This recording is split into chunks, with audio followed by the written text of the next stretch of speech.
Lawyer and activist Father Frank Brennan has identified three key failures by Prime Minister Anthony Albanese. Brennan, like me, served on a voice advisory group under the Morrison coalition government. I asked him why he chose to make these criticisms now. I've done that, Chris, because I don't think Aboriginal Australia should have to suffer for mistakes made by the Prime Minister. I think I give the Prime Minister full marks of his noble intentions, but I do think there were a few strategic errors, but I don't think those errors should be visited upon Aboriginal Australia. So basically, I thought it important at this stage to point out that, look, if the errors hadn't been made, we'd be in a much better position in terms of unifying the country, and I think we'd have also been much closer to yes. Does it mean that you believe the referendum will fail? I'm not a natural optimist. I've been getting around the country a fair bit. I think its prospects of getting up are fairly slight, but that's because if you look at the history of these things, Chris, as you know very well, there have been 44 attempts to amend the Australian Constitution and only 8 have succeeded. But the most critical statistic is the Labor Party has tried 25 times and failed 24 times. And most of your viewers, they didn't vote in that successful Labor Party referendum because you've got to be over 97 years of age. But the critical thing is that referendum in 1946 was about welfare reform in terms of treating everyone the same. The 1967 referendum was about, yes, vote for Aborigines in terms of treating everyone the same. The same-sex marriage plebiscite, which people talk about so often, was about treating everyone the same. This one is a very different referendum. It's not about saying treat everyone the same. It's about saying let's recognise the place of first Australians in our Constitution, and trying to do that without bipartisan support, and trying to do that with a process that didn't bring a broad range of Aboriginal people into the tent. Let's remember, the Prime Minister handpicked 21 Aboriginal people to sit down and negotiate with. That's fine as part of the process, but it shouldn't have been the whole process, because guess what? Those who weren't handpicked and had a different view, they then came out of the woodwork. And so that's what we're now dealing with. In terms of whether or not it'll get up, I think all of those things have put extra lead in the saddlebag. And let's put the lead aside and let's see if we can get to the finish. Yeah, that's two of the criticisms you've made of Anthony Albanese, not doing enough to get that bipartisan support and not doing enough to get a broad consensus of Indigenous support. The third criticism you make is one that I've been making for a year or more, I suppose, and that is that the government needed to put more detail into the public debate about how it would legislate a voice, what model it would legislate if yes got up. I'll get your thoughts on that in a moment, but first, let's see the counter point of view put earlier this week by broadcaster and Yes campaigner Ray Martin.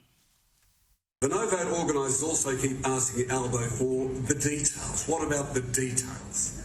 At this stage of the game, the details simply don't matter. They never did matter, honestly. They're irrelevant.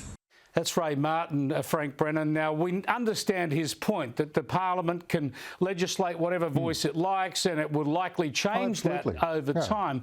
But explain to our viewers why it's important in this debate to put more of that detail into the public arena.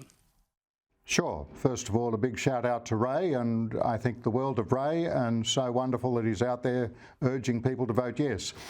As to why detail in this case, Chris, you and I know very well. We were on the Carmel-Langton committee, weren't we? We spent 2 years looking at co-design.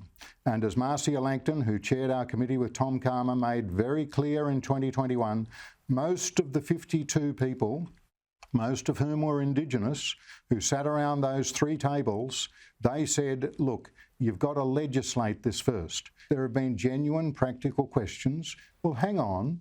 How will this voice complement bodies such as the Coalition of Peaks or in the health field? How will it complement the National Aboriginal Coalition of Controlled Health Organisations? Those sorts of questions, people wanted practical answers in order to be able to say, yep, I'd want to give the tick to that because I think it'll make a difference, or I think it won't divide the country, or I think it will help in local and regional communities. So I think it's for that reason. And I think Noel Pearson was dead right. You'll remember he gave that very solemn speech in the National Museum on St Patrick's Day 2021, where he listed all the great leaders of Australia, Labor, Liberal, Aboriginal, non-Aboriginal, and said, what would they ask of us now? And he said they'd ask three things. He said, we don't want it legislated at this stage, but we do need to design it. And then he said, let's learn the lesson from the same-sex marriage debate. Let's get out there, draw up an exposure draft bill, put it to one side. It may or may not be passed in the future, but it will explain to everyone what we're talking about.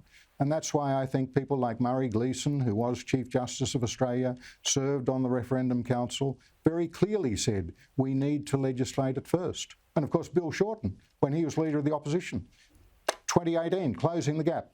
Labor elected, we will legislate the voice first. So it's been the call for detail all along, and that's why I thought it was important. Yeah, it is, of course, too late for that detail now. I think Labor didn't want to put it out there because they figured that the opponents would attack in the micro, but because it's not out there, they can attack anything they like because there's nothing to rebut it with. Sure. Tell us, Father Frank Brennan, after decades operating in the human rights space and working for Indigenous reconciliation in this country, what will the outcome be on October the 15th for the country and for the process of reconciliation if the referendum fails? I think reconciliation will go backwards, and I think race relations will go backwards. And that's why, Chris, I constantly say, whatever the shortcomings of process, whatever the imperfections of wording, we're far better off having something in there in the Constitution which is a real starting point to the next stage of race relations in this country. And if we don't get that, we're going to be back in the old days of saying, what is the way forward? Let's remember, we've been trying to get this right now. I mean, Lowitja O'Donoghue first raised the question of a preamble in the Constitution back in 1993, 30 years ago. We've had it on the table since John Howard in 2007. Now, as I say, it mightn't be perfect, but we've got to try and get something up so that we can get started with a new start for the country and a fresh start, particularly for Indigenous Australians, the new breed of Indigenous leaders who want to get out there and say we want to work on this together. Frank Brennan, thanks so much for joining us. Thank you. Good to be with you, Chris, and thanks for your strong support for The Voice.